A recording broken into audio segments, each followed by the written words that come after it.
Dennis here from Workshops for Retirement, and today I want to talk to you about probably one of the most undervalued or understood vehicles for your retirement that many people consider, and that's your health savings account. Your health savings account can be one of the most powerful investment tools available. But here's the big problem. Nearly 90% of HSA, health savings account owners, make costly mistakes, and these reduce its full potential. So today, what I want to do is I want to show you the 4 biggest mistakes that our financial advisors at Workshops for Retirement see our members making or see their clients making.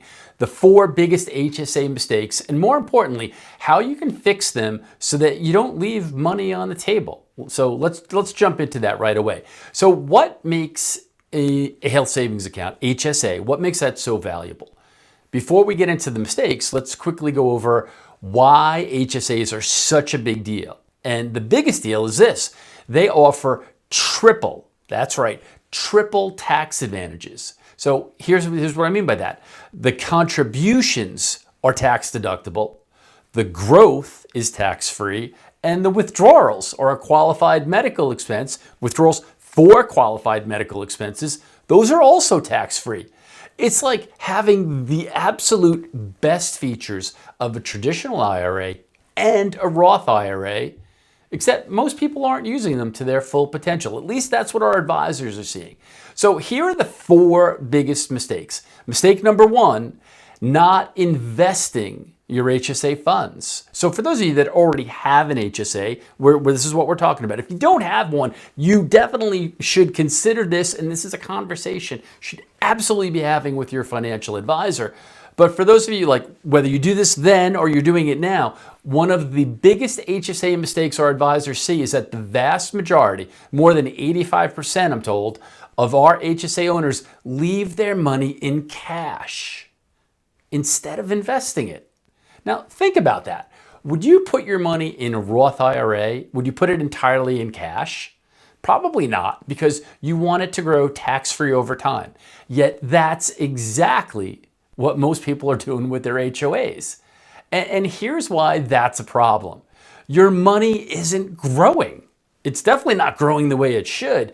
Inflation is eating away at your savings, especially since medical expenses inflate at nearly double the rate of everything else. So it's a huge, you're losing the value of your capital that entire time. Mistake number 2, under contributing or missing the spousal loophole. Now I say loophole, but it's not a loophole. It's actually tax law. It's in the tax code, but many people are not aware of it. So what is that mistake? The mistake is not maxing out your HSA contributions. Every dollar you contribute gets you an immediate tax deduction. So if you're not hitting the limit, you're leaving tax savings on the table. But here's a trick that many couples miss. This is if you're 55 or older, and as we're approaching retirement, this is what we're talking about here. You are allowed to add an extra $1,000 catch-up contribution. But if you and your spouse share one HSA, you can only apply the extra $1,000 one time. So what do you do about that? What's the solution? Well, the solution is simple. Open a second HSA in your spouse's name. That way, you each get the extra $1,000 allowable contribution, and you get an even bigger tax savings. Now, the next mistake that our members, that our clients are seeing, and this is what we're seeing, is that a lot of people who form or utilize HSAs in their retirement plans, they are paying unnecessary or super high HSA fees. Not all HSA providers are created equal. Many charge account maintenance fees just for holding your money, or high investment fees that eat into your returns. But here's the good news. HSA competition has increased over the years, and there are providers out there that now charge little, or some of them even provide 0 fees. If you're paying high fees or high investment fees, it's time to shop around.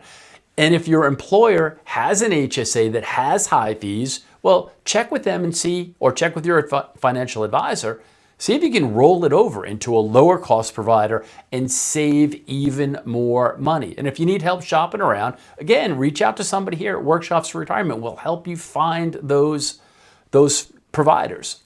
Finally, here's the last mistake I want to talk about today. Mistake number 4 is not using the receipt loophole. Now, again, I'm calling it a loophole, but this is tax law. This is written into the tax code, and this is an acceptable strategy for you to use to help you maximize the benefit of your health savings account.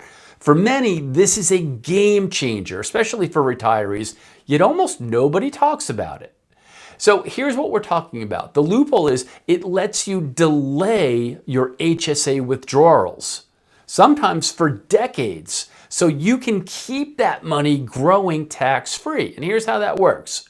So suppose you pay for a qualified medical expense. And if you're not sure what those are, your financial advisor can help you identify what those are. But instead of using your HSA funds, you pay for it out of pocket instead of withdrawing it from your HSA. You save those receipts. There is, listen carefully, there is no time limit on when you can reimburse yourself. You can use those receipts, you can save those receipts, and years later, when your HSA has grown and grown and grown significantly, then you can reimburse yourself tax-free at a time that works best for you. It's a great way to utilize that strategy. So why is that strategy so powerful? Well, number 1, it lets your HSA investments grow even longer. You can wait to withdraw the funds during retirement, which helps you lower your taxable income in the critical years.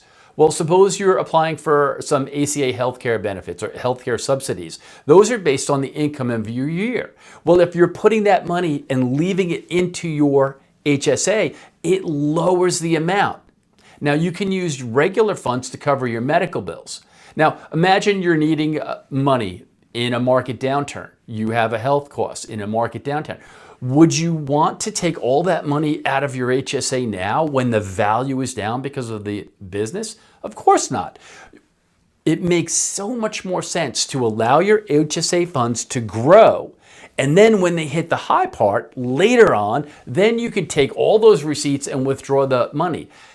It allows that HSA to have grown in value, and it's the smart way to make your money work harder for you. Final thoughts on this is that if you make some small changes, you can really make some huge gains moving forward. Using your HSA is a phenomenal way for you to take a triple tax advantage. No taxes on the contribution, no taxes on the growth, and no taxes when you withdraw it. It's a win-win-win. If you're not sure how to use HSAs for your retirement funds, reach out to somebody here at Workshops for Retirement. We would love to give you some advice or connect you with a financial advisor in your area. Perhaps you want to attend one of our workshops. If you like this video and you'd like to see more information just like this to help you maximize your retirements, please click the link below, give us a like if you like, subscribe to our videos so we can let you know moving forward. Until I talk to you next time though, this is Dennis Cummins saying, in retirement, I hope you stay very well and very wealthy.